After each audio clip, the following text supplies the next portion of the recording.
Étienne Duny pour Je me souviens, Bordeaux-Marseille, quelques grands moments.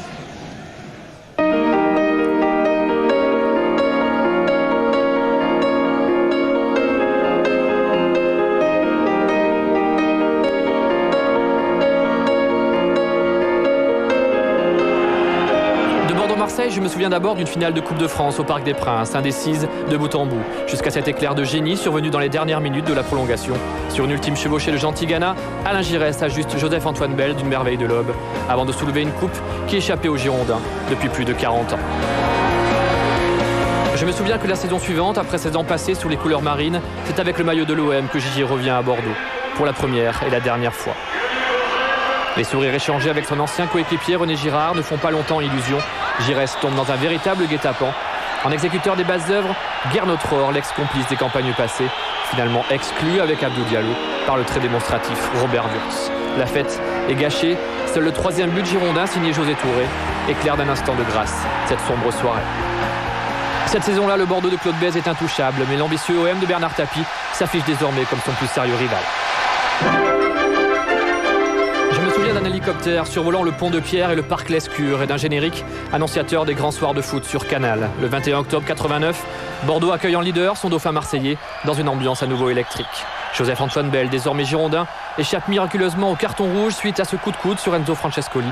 Heureusement, là encore, un artiste aura le dernier mot. Centre de Jean-Philippe Durand, reprise de Ferrari et but. But de Jean-Marc Ferrari, reprise de volée magnifique. Emmené par Raymond Goethals, Bordeaux s'impose à nouveau 3-0, mais en fin de saison, c'est Marseille qui sera champion. Je me souviens d'une rencontre disputée dans une étrange atmosphère le 1er février 91. Les joueurs marseillais ayant menacé de faire grève, solidaires de leur président, aux prises avec la justice. Finalement, l'OM joue et obtient le match nul, Chris Waddle répondant au tout jeune espoir bordelais, Christophe Dugarry.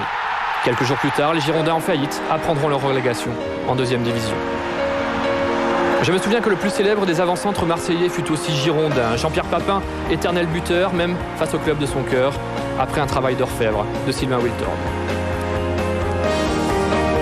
Je me souviens d'un extraordinaire récital le 29 janvier 99 au Parc Lescure. Les deux équipes sont au coude à coude en championnat, mais ce soir-là, on ne voit que du bleu.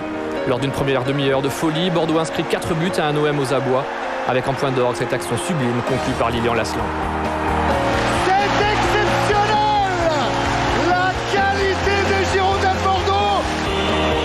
Je me souviens de l'incroyable colère de Didier Drogba dans les tunnels de Lescure. L'Ivoirien exclu suite à ce geste d'humeur sur Bruno Basto, symbole de l'impuissance marseillaise en terre girondine.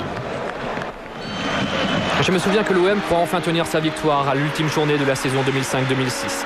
Touafilou Maolida ouvre le score à un quart d'heure de la fin, mais Fernando égalise à 2 minutes du terme, privant du même coup Marseille d'une place en Ligue des Champions.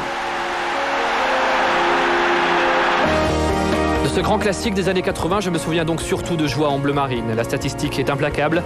L'OM ne s'est plus imposé à Bordeaux depuis le 1er octobre 77, il y a tout juste 30 ans. Le stade Jacques Chaban-Delmas commence à bouillir après la pub. C'est Bordeaux-Marseille, dernière affiche de la 18e journée. Bordeaux-Marseille après la pub.